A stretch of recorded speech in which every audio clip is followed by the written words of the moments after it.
And good morning. And here I am. It's early morning, not early morning. I've been up since 6 o'clock, but I'm just now starting to make my sourdough bread for the day. And I had a good friend of mine send me a link, and I'll drop that below because this is brand new to me, so I'm not even sure exactly what I'm doing. So today, I'm making a levain where I mix different parts of my flour. I take my sourdough, my water, and I do a pre-yeast, so to speak. I'll explain more about that. But right now, I just wanted to show you what I'm doing. Okay, so here is the levain. I've already mixed it up. What I did is I followed the recipe from the perfectloaf.com and for beginners making a levain. So I used 38 grams of Kamut flour, 38 grams of soft white flour. It's the closest to bread flour I have. 76 grams of water, and then 38 grams of my sourdough starter, which I've already put away. But then I mixed it here, and the recipe says to keep it, here's my sourdough starter. And here's I'm checking my temperatures. So it says to keep it somewhere, so on my counter is only 69 degrees. It's cold. We've had breakfast. You can see we've got a pot with something going. It's warmer over there. So I've got a challenge because I'm supposed to keep this at about 76 degrees for 5 or 6 hours before I start my sourdough, and then go through the process of making it. And we're going to autolyze it, do bulk fermentations. I'm going to use his recipe. Again, that's the perfectloaf.com, and rest and proof and bake it in the oven tomorrow. So as I was doing this, I thought, okay, I've got all this sourdough starter that I fed my sourdough yesterday so I could make my loaf. So I'm actually going to go ahead and make my loaf like I normally do and see how that turns out, because I had been using a little too much water. I was getting, because it was too dry, and then I was like, well, let me add a little bit of water. I added too much water. I had one day when I was making bread, and I got on a phone call, and 2 hours passed, and so it did a bulk ferment without me doing anything to it, and I ended up putting it in the refrigerator and doing it the next day, and it was the best loaf I had made in a while. So I'm still trying to get this. Hey, I'm using Kamut. I'm using Kamut for a reason, for health reasons, because Kamut flour doesn't cause the aches and pain in my joints.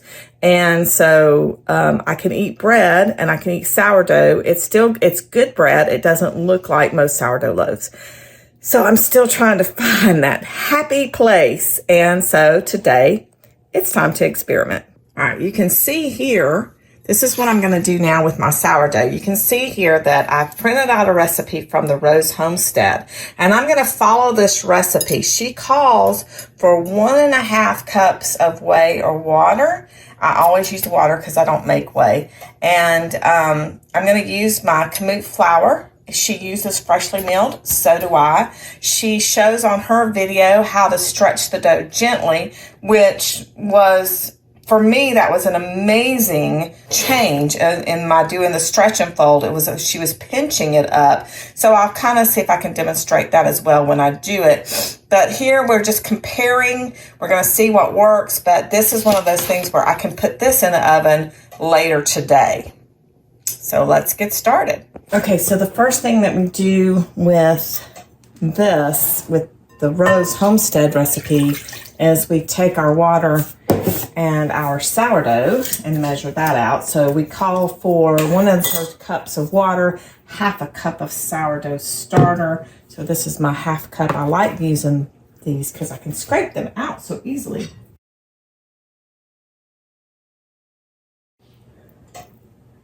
And there's a little line. I wish it were a little bit more easily seen, but there's a little line inside the measure cup that shows where the 1/2 cup is. We'll put that in there.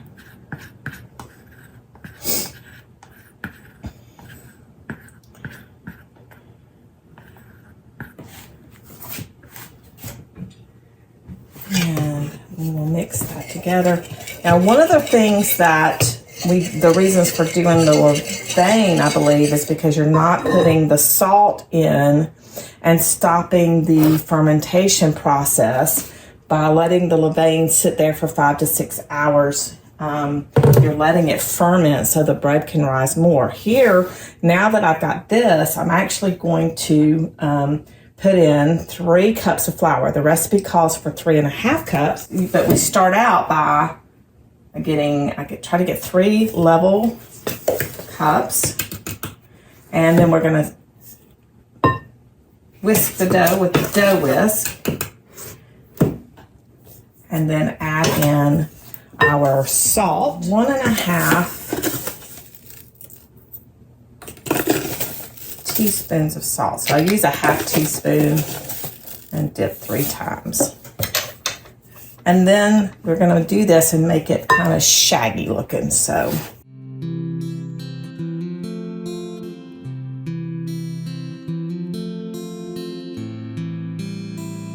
And see, it is definitely shaggy. And it's cold in Georgia today. So here's my last 1/2 cup of flour, and I'm going to mix that. Now, the Preppy Kitchen, my very first loaf, following his directions, even though he was not using Kamut, it actually, when I got further into doing this, I was like, hey, that turned out better than I thought it would. So you want it kind of shaggy. See how it's very shaggy? But what we're going to do now is we're going to follow the recipe. I'm going to put my oven, on my oven I have a proof setting, and it basically it keeps it warm because it's kind of cold in here, and my house is old. It's an older house, and so that's what we're going to do, and we're going to see how all this turns out. All right, so there's my Levain sitting. It's in a warm area so that it can stay at a good temperature, and I have this bread proof, so starting that so that we can keep this warm. I don't know if you've seen my videos on diffusing oils on your stovetop, but that's what we're doing here, and I'm going to put this in the oven. All right, so we've got the tea towel covering it. Just putting it in to proof. I'm going to set a timer for an hour. We'll come back and check on this at about noon, and we'll start making our other loaf. Okay, so this is the second stretch and fold, and like Rose taught, instead of trying to just pull it and fold it over, I'm actually pinching it as I go and working the gluten in it by pinching it, see? And that does do a beautiful stretch and fold. It's making it softer. One thing I did like when I was using more water in the recipe is the dough was much softer by now. So, but it was getting so lax and spreading out, it wouldn't hold its structure. Okay, so that's it for that. We're gonna let it sit for another 20 minutes before we do another stretch and fold again.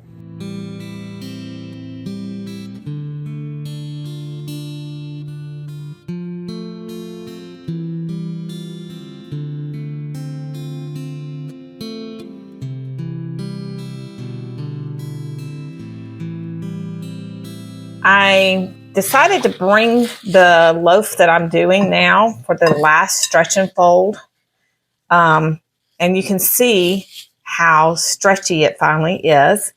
I have my bowl of water to do my hands.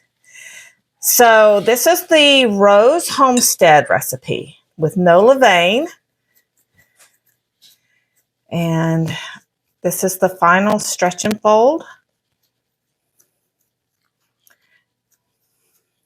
Or it's supposed to be the final stretch and fold. And a lot of people turn their bowls, but I turn my dough. So if the turning your bowl works better for you, that's great. I just end up forgetting. So one more time.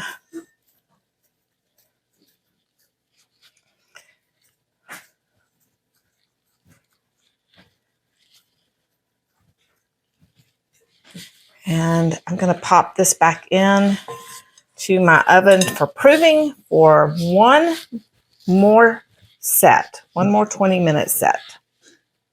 Okay, so this is using this bread that I'm doing is a 2-loaf recipe. It's the beginner sourdough bread recipe from the Perfect Loaf. So I'll drop the links below to share. So the step that I'm on, my levain is still sitting over there doing its fermenting process. And what I'm going to do is it's time to do the analyzing.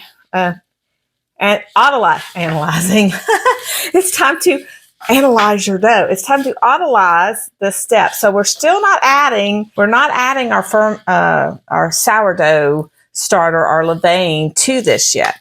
But let me zero this out because the recipe, this step, the whole recipe calls for 938 grams of flour, but it says to hold 50 grams back. So if my math is correct, and I hope it is, that's 888 grams of flour that we're going to mix with the water. So, okay.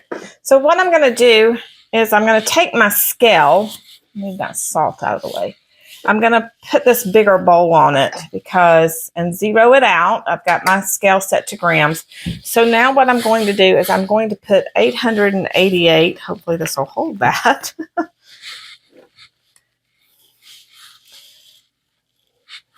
That's just 260. I may have been a little ambitious there, thinking this bowl would hold more. 438. Let's get it somewhere to land. I have this big measuring cup here, but I've got my liquid in it. I've got 638 grams of liquid. So that's 616. I guess, you know what? I could have done it in this bowl. Sometimes, it takes a minute. So let's put this one on there. Let's let that zero out, get our tare out. Now we don't even need that bowl. Brilliant. Kicks in at some point, right? That's 854. 8. Oh, see, and that was just a little too much. So let me grab a little bit off of that. 877. 85. Doesn't take much to get it to go up or down. All right. Okay, so now that I've measured that out, I'll be able to measure my 50 grams of flour later. So I did have a little spill, but for right now, what we're going to do is we're going to take our 653. I think I said something else. So please follow the recipe. 653 grams of water. Get that over, and I've got my dough whisk. So it calls for a medium bowl for this, but my medium bowl has the Kamut sourdough recipe from the Rose Homestead. And I just needed to use this bigger bowl because this is actually supposed to make 2 loaves of bread. So here I'm going to have 3 loaves of bread for just me and Mr. Sweet. And if they turn out well, I guess I could maybe freeze 1 or 2 for the week. Okay, so then it says cover and let rest for 1 hour. Okay. So what I'm going to do is I'm going to get a tea towel, clean up my station, and it'll be, in just a minute, my timer is going to be going off where it'll be time to do the next step for a bulk ferment for the Rose Homestead Kamut recipe. All right. Since this is going to sit for an hour, let me set a timer for 1 hour. Okay, so here's the last time that was just sitting. And what we want to do now, we want to let it do for 2 to 3 hours. So we need a little bit of flour on our workstation. All right, so I have my banneton basket, and I'm going to prepare it. All these moving parts, trying to do two different loaves at once. Okay, so I'm prepare it by getting my flour. Okay, what we're going to do is we're supposed to take and let that come out of onto the surface. Now, we want to shape the flour. I think I need a little bit more.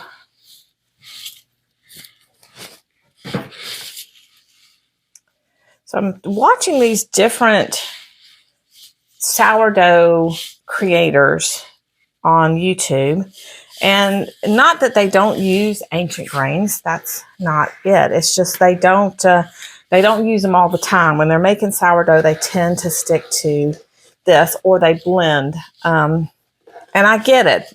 You know, you're trying to make this beautiful loaf that people are accustomed to eating, and we're accustomed to eat, a certain taste. So this just feels really good. And see, we've got this that's still needing to be figured out. Still trying to. So we do want to shape it before we put it in the banneton.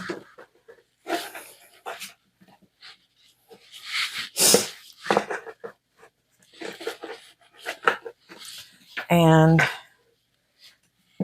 so let's see if we can do that. Let's do this and this and this and this. So I think I like what I just did there of actually shaping it. And now, so everybody's got a different method. Shape the dough, place seam side down, cover and let rise for 30 minutes to an hour, and place in the fridge. So I think I may be missing some understanding of steps. So we're going to put this in the basket. Okay, and I have a proofing bag. Where did you go?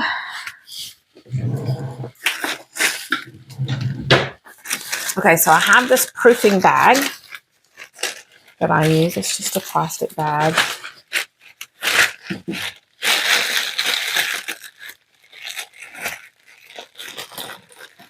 Okay. So the Rose Homestead Recipe says to let rise for an additional 30 minutes to an hour. I'm finding that it needs a longer rise. It needs that time.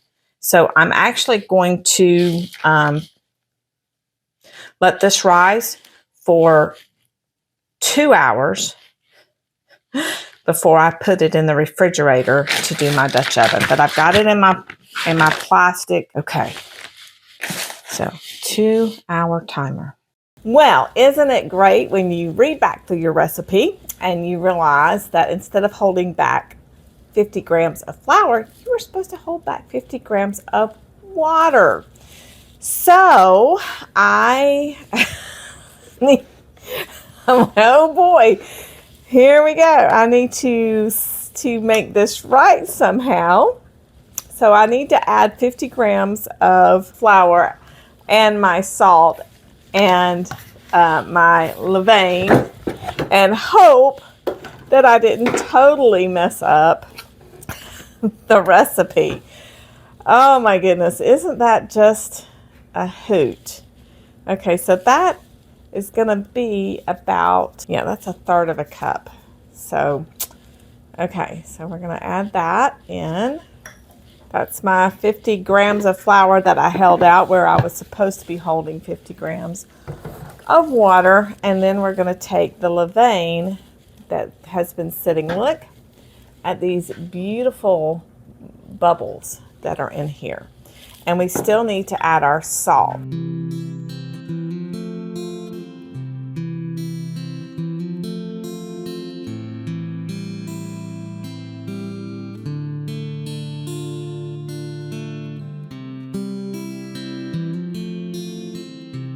Let me set a timer for 30 minutes. All right. So it's been 30 minutes. This is the loaf that I'm doing from the recipe from the Perfect Loaf.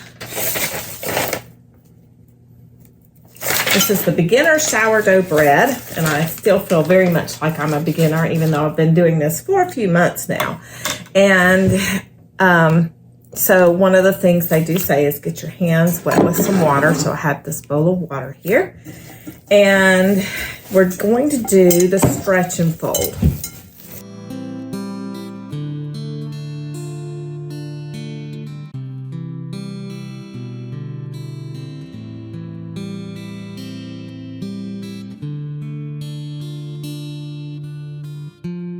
And there we go.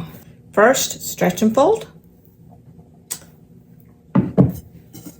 Using the levain instead and doubling the recipe of what I normally do. So it is a little bit different in several fronts, but the other one that I'm using from the Rose Homestead, that's kind of like my control because that's the one I've been using for a while now. So Mr. Sweet just got home with the groceries.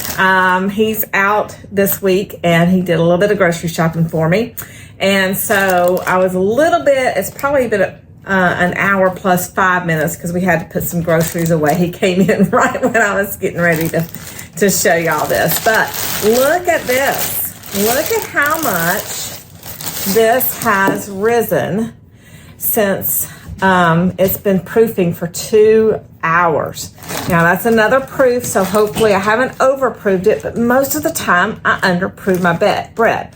So this is the Rose Homestead, and I'm getting ready to pop this in the refrigerator for at least 30 minutes. While I do that, I'm going to preheat my oven to the 450, and I'm going to get my Dutch oven and put it in. And also, while this is going to be sitting in the refrigerator, I've had to pull the Perfect Loaf Bread out and put it on the counter, but it's okay. I'll tuck it where it's nice and warm.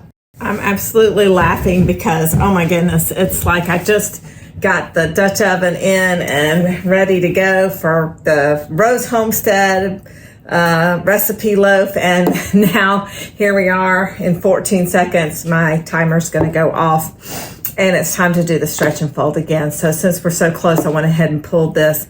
And let's do our second stretch and fold. It says to do 3 sets of stretch and fold at 30-minute intervals. So this is number 2.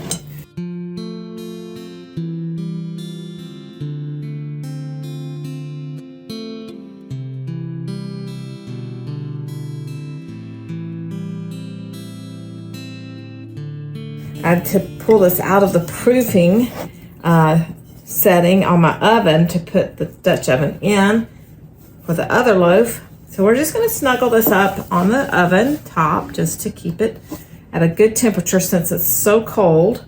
Our house is cold and it's below the 75, 76 degrees we want to keep it at. So, all right, resetting my timer. Okay, so it's time for the Rose Homestead dough to go into the oven. The oven's preheated and I'm turning that out, and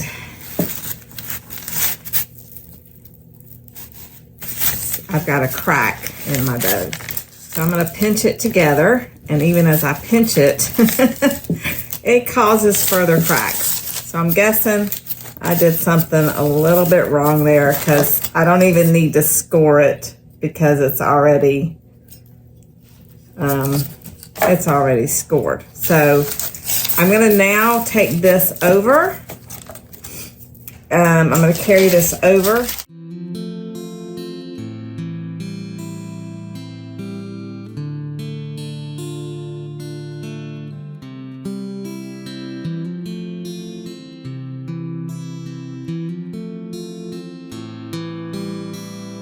All right, 20 minutes, lid on, turn it down to 375. 20 minutes, take the lid off at 375.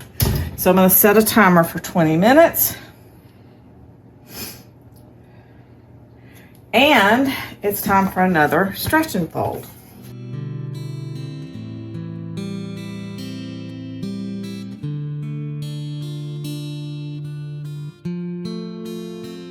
Okay, so this is the final stretch and fold, and it's going to finish its bulk fermentation for another 2 hours. And after 2 hours, we will divide and pre-shape, which I think I needed to do a better job pre-shaping that other loaf, but we're going to divide it and then pre-shape it. So we'll come back in 2 hours for that, and we'll be working on the other loaf in the meantime. Okie dokie. So this bread has been in the oven for 40 minutes. It's time to take the lid off. I just want to get a peek and see how we're doing. Oh, that is not looking bad at all, except for the top being a little crazy. That's not bad at all. Okay, let's put that in. 20 more minutes.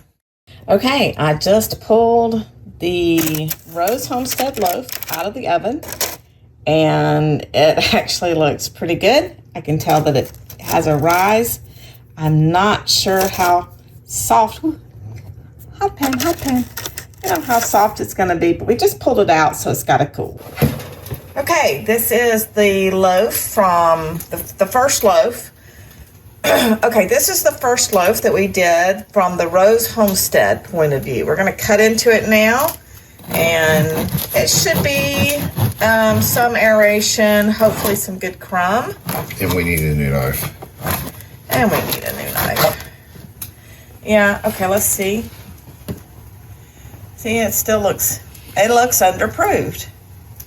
We've got some openings, but it does look underproofed. It's going to taste great. It does. We know that it has a good taste, but it still tends to be a little tight. And that just may be the way Kamut is, but it is also just looks like it could have proved a little bit longer. Okay, we are at the step where the Perfect Loaf is saying it's time to now cut and pre-shape. Okay, we're gonna take and sprinkle some dough on the counter to keep it from sticking, just a light dusting. And then this is a pretty big bowl, and we're gonna take and scrape this out. This came out so much more nicely than mine. If anybody has a video of someone making pure Kamut sourdough, not mixed, not 50-50, not mixed, please let me know. I would love to watch someone else's video on this. Okay, so what we've got, so mine started developing a skin, and so went in my hands, and he says to get your blade, and he just cut it right in half. He did the fancy cutting and was able to do it so easily, and I'm still a newbie and I'm not doing it quite so easily. But the point is to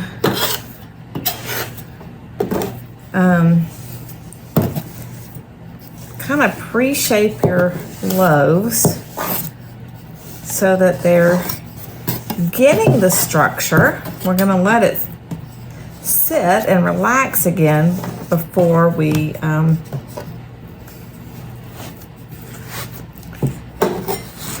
I so want to use both of my hands for this rather than that tool.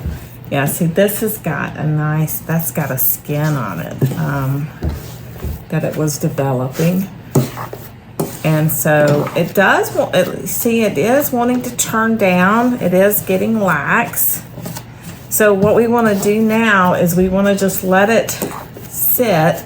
And he says to leave it uncovered for the next sitting time.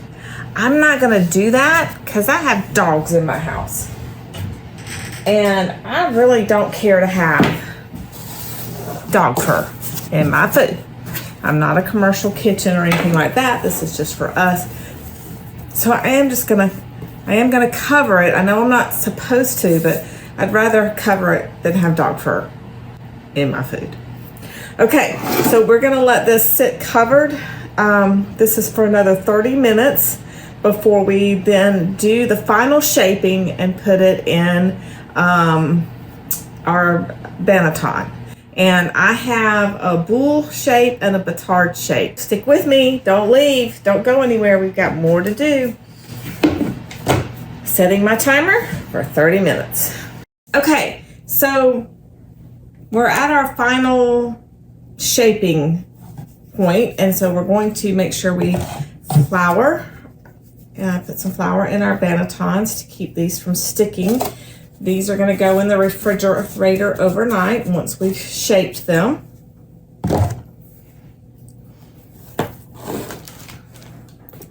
And you can see we've got some open areas there. And the point is now we're going to do like a stretch and fold. And so that it has the structure that we want, so that it rises. I mean, it looks like it's nice and tight, pretty good together, but I think, you know, mine don't tend to rise real well. So I'm just kind of pulling it out some. And then what we're going to do is we're going to bring this over and then fold in the sides and fold in this side, and then we're going to take it and fold it over like that, and then start shaping it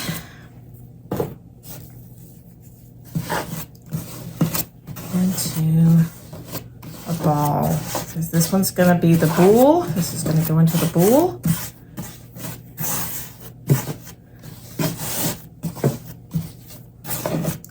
And unlike most where you're getting all these nice bubbles, I'm just getting holes in mine. And that's why I said if someone knows of someone, or if you yourself bake with Kamut and you are doing a Kamut sourdough, pure Kamut, or einkorn, some kind of ancient grain, and that's all you're using, and you want to share that with me, because I really would like for it to rise some more. So we've got it nice. It's got a structure. It's got a nice round structure. So the idea is, I'm learning as I go to turn it over, and like he said, if it has a crack in it, that's where we're going to pinch it. So I didn't really do that. I should have turned my Rose Homestead over and pinched that one together that I actually baked tonight, but I didn't. But we're going to do that, and then we're going to take that one and we're going to put it in a bowl, put it in the banneton, and now we've got this one. I've already put some flour in the batard, and so this one we're going to kind of get some more flour on the surface. And it's got a skin on it. I don't think that the Perfect Loaf had skin on theirs. But I'm going to stretch it out. And since we're doing this one long, I definitely want a rectangle space. And he does his a little bit differently. His is softer. It seems to be more pliable. There we go. All right, so we're going to still, I think, do the same thing of rolling it forward, rolling it forward, and rolling it forward. I want to make a ball out of it. So I'm going to make a little ball. And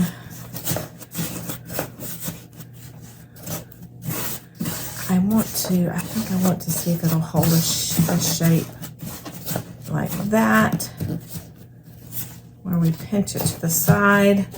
We're going to do the same thing. We're going to scrape it up with our tool and roll it over and pinch it together where it's coming apart, where the seams are.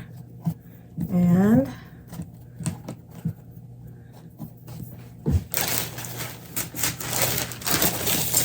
now we're going to put this in. Use both of these in the refrigerator overnight, and we'll pull them out around, I think it's around 8 o'clock tomorrow morning, and we'll see how it all shapes up in the morning. Okay, good morning. It is the next morning, and I have pulled these out of the refrigerator, and as I look at it, I'm going, ooh, yes, the refrigerator does retard the rising, because that doesn't look like it's gotten very tall at all. And to say I'm a little bit disappointed at this point would be an accurate statement. So we got to let them sit out anyway for at least an hour. We'll check back in an hour. Okay, so first, I'm getting ready to preheat my oven, but I have a Dutch oven and I have 2 cast iron skillets that I'm going to use because I have 2 loaves and I want to go ahead and bake them at the same time since I pulled them out of the refrigerator at the same time. So I'm going to preheat my oven to 500 and let's go score our bread. These have been sitting out for about an hour. This is my batard.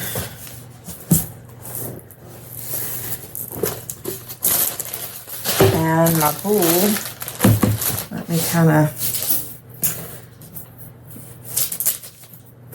move that back towards the center. It's got a nice shape here. The batard has a nice loaf shape. It's holding its form very well. And here's the bowl. Also holding its shape very well.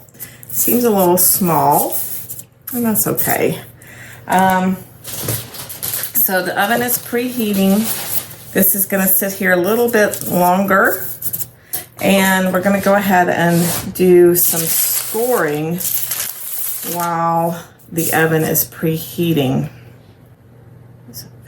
It seems like this is going to just be a very tiny loaf. And I can't say I'm expecting it to rise very much.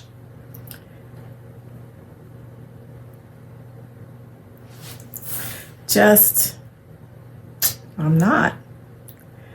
And now part of me is going, well, should I go buy some already milled flour, maybe some Bob's Red Mill, and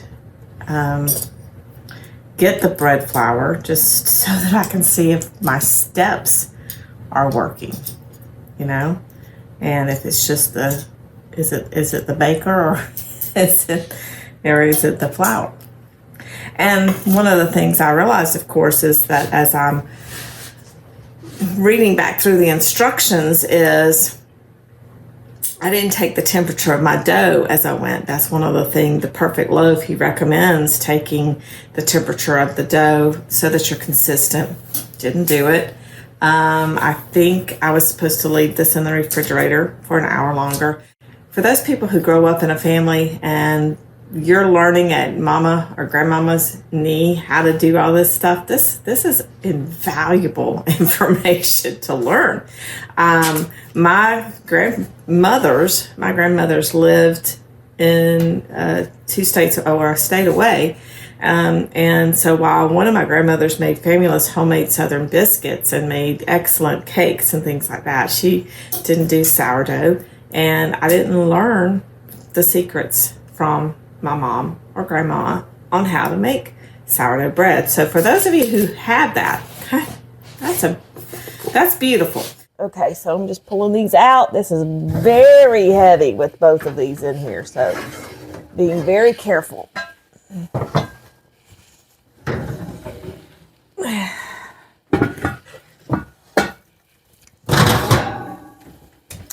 All right, so I'm going to put a round one in this one.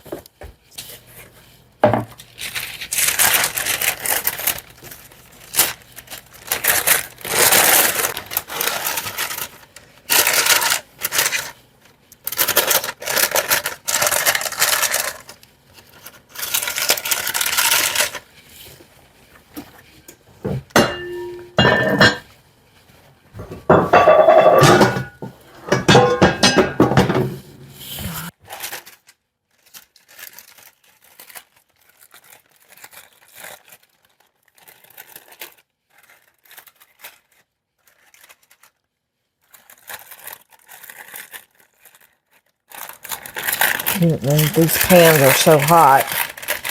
I'm having to be very careful. I think what I'm going to do. Okay. Oh.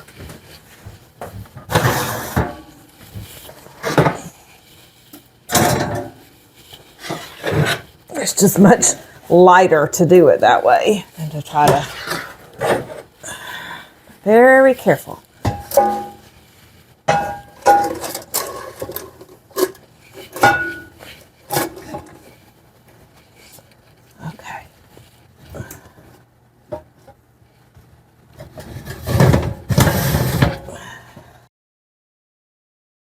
Okay, all we're doing is just taking the lid off. They've been in the oven for 20 minutes. And so this is do this very carefully kind of thing. Oh, look at that loaf. Look at that. That's definitely expanded. It's hopeful. Okay, so another 30 minutes is what this recipe calls for, not lowering the temperature. So, closing the door, setting the timer. Okay, so our loaves have cooled. This is the batard shape and the boule shape. These are the ones from the Perfect Loaf.com, and this is the one from the Rose Homestead. Now, as far as their height, this was a little bit smaller. It does look like they're about the same height. So I may still need to work on that. And as we talked about before, the crumb here is really tight in this one. So we may still have the same issue. This one feels like it's giving this, as I squeeze, it's kind of giving a little bit. And we're going to try this old knife here that I've had for years. None of them seem, I need a better bread knife. But there we go. We're cutting through. And as we look and see, we've got good crumb, I think. It looks like it might need it to prove a little bit more. So I think this is one of those that I'm going to just have to learn and experiment to see maybe a little bit more, working with my temperature, working on building the structure a little bit more. But, I think we've got a good thing going. This one's just a little bit better than the one I made yesterday and cooked yesterday. This one just needed more proving time, it looks like. So the taste is delicious. I have to call her out on something. Earlier, when she was cutting and she said she was not incorrect. She said she was using an old knife that we'd had for years. Yes, 38 and a half years is the cake knife from our wedding cake. It's sharper than the bread knife that we have right now, and so I took a little, not offense, but to having something from my wedding called this old thing hanging around. It's just laying around for a while. So I had to call her out on it. You did. But I'm really glad that Mr. Sweet is joining me for this part. Bread baking takes a good part of the day. I'm up and down, working on other things, and then having to come in and do the kneading and the autolyzing and stuff like that. And yesterday doing 2 loaves at the same time was kind of interesting. So we're going to do a taste test on these today. And I wanted Mr. Sweet to join me on this because, I wanted his opinion, not just my opinion. I wanted to share with y'all someone else's opinion. And when we were eating this for lunch today, I won't give away. Let's taste these. We have here the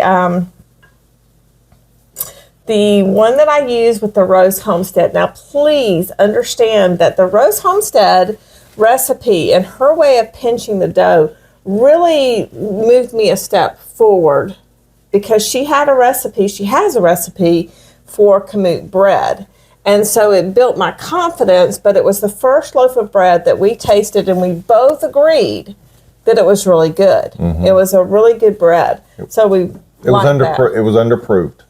Was the biggest thing. Right. But her method of pinching the dough, because the Kamut has a different gluten quantity, amount than other breads. The problem I'm having with sourdough bread is I go and I watch all these beautiful YouTube videos and they're, oh, look at this. It's crusty on the outside and so soft on the inside. And look at these big old air pockets. And I look at mine and I'm going, I'm not getting that.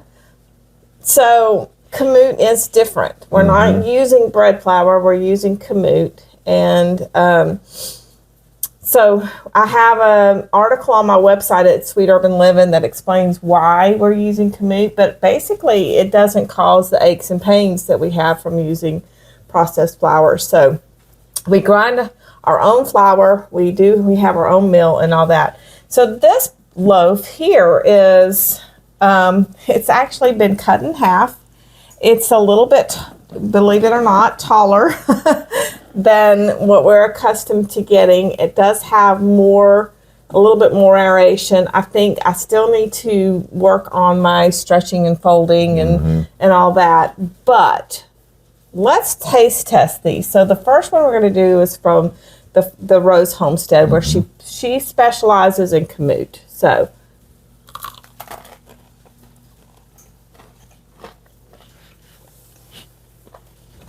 that's actually pretty good. I have no complaints. I mean, it's a little dense from the underproving, but the flavor is delicious. Yeah. I will agree with you on that. All right, next. And the underproving is... That's learning. Yeah. That's learning. Okay, now this is the one. This is from our Batard, which the Batard is the longer loaf rather than the boule, which is the round. This is from the Batard. And so... A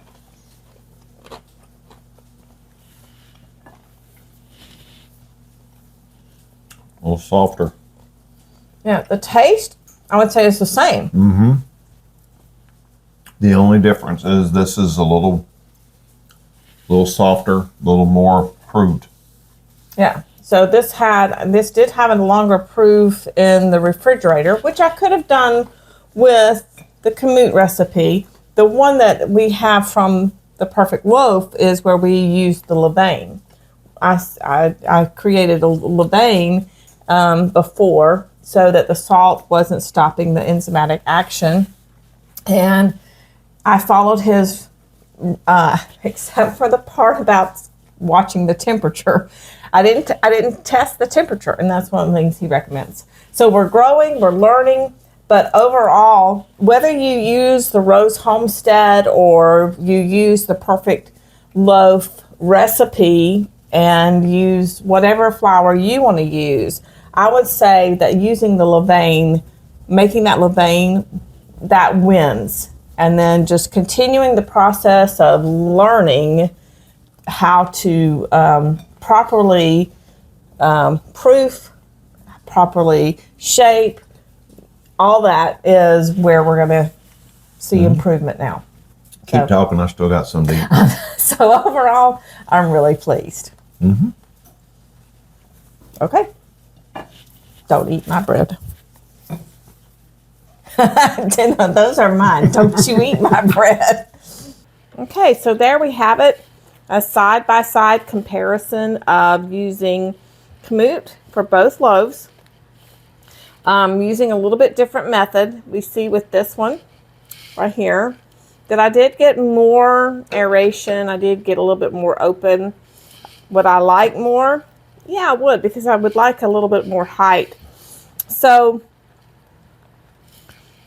I think that the conclusion is both methods, both recipes give me a really tasty loaf. This one has a little bit more height to it, so that's good.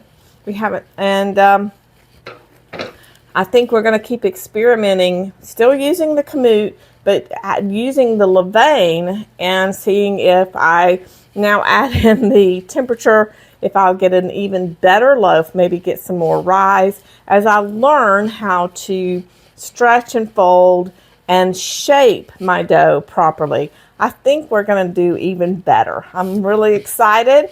So stick with me as we explore sourdough with a twist using Kamut. See what else we can learn. So thanks for joining me at Sweet Herbin Livin. I'm really kind of excited about what I'm learning about cooking with Kamut, this ancient grain.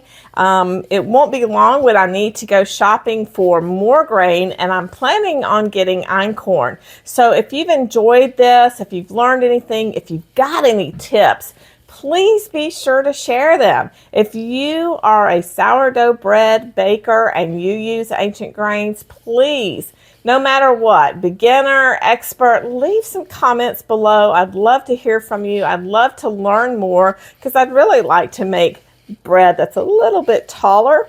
And but I really want to use Kamut or ancient grains so that it's healthier for my body. It doesn't cause aches and pains in my joints and things like that. So leave a comment, subscribe, click the button, like, all those things. Make sure you click the bell to receive notifications, and check back again for more tips on healthy living.